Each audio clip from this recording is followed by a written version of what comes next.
Ikaze inshuti bakunzi bacu mwe mukurikiye uyu muhero wa YouTube channel witwa Eugene Frank G. Uyu munsi ndabagezaho inkomoko y'imvugo ngo aravugisha inani na rimwe. Ese muzi aho waturutse? Muzi icyo bavugiye iyo mvugo ngo aravugisha inani na rimwe? Uyu munsi ndaje ngo tubiganireho, ntimucikwe.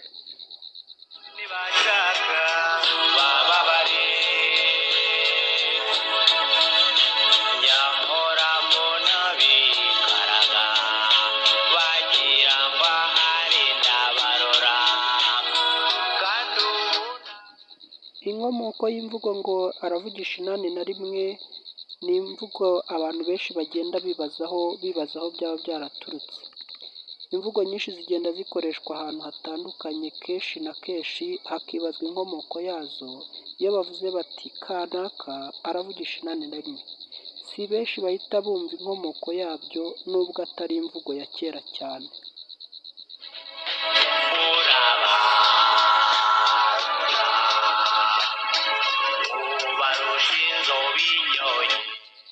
Iyo babonye umuntu wigize ibuye afite imvugo yo kwihenura ku bandi kubw'ibyo abasumbya, nibwo bagira bati kanaka aravugisha inani na rimwe.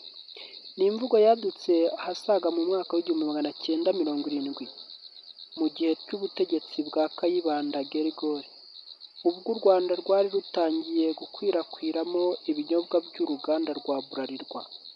Abanyarwanda nabo batangiye guhugukira ako gashya k'inzoga zengerwa muri urwo ruganda nk'uko amateka abidutekerereza. Uruganda rwa Bralirwa rwenga ibinyobwa bisembuye n'ibidasembuye. Rwatangiwe kubakwa mu mwaka w'1957, rwubakwa mu murenge wa Gisenyi wo mu karere ka Rubavu.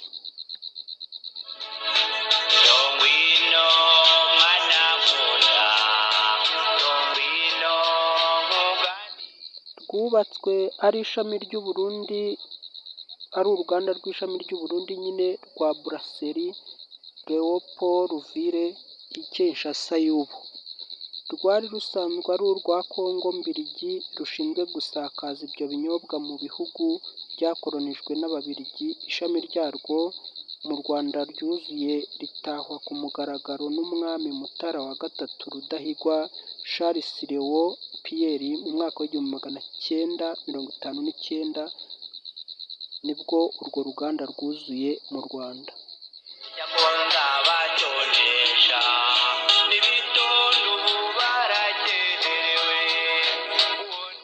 Mu myaka y'1970 Primus yaguraga amafaranga 81 y'u Rwanda, maze umugabo ufite amafaranga 100 yagera mu kabari iyo nzoga icururizwamo agaterura iryo cupa ritari rito akishyura ayo mafaranga 81 y'amanyarwanda, ubundi akagereka akaguru ku kandi. Andi mafaranga 19 asigaye akayasengeramo abandi urwagwa cyangwa se ikigage. Ubwiza bwawe nkaburata uraba.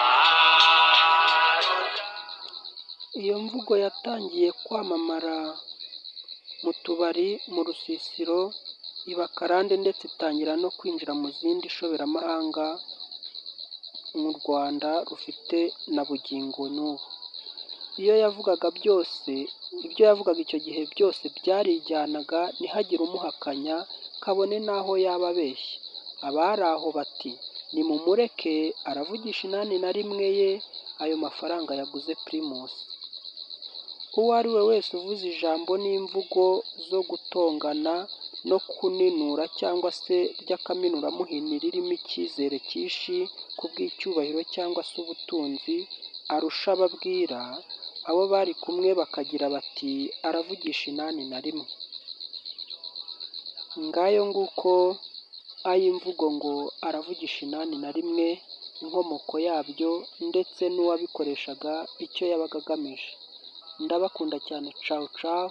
Mubaye mukunze iki kiganiro cyangwa se iyi nkomoko y'imvugo mwakora share ndetse na like, mugakora na subscribe ku bantu bashyashya batarayiyabonesha cyangwa se ngo baduhe sabone.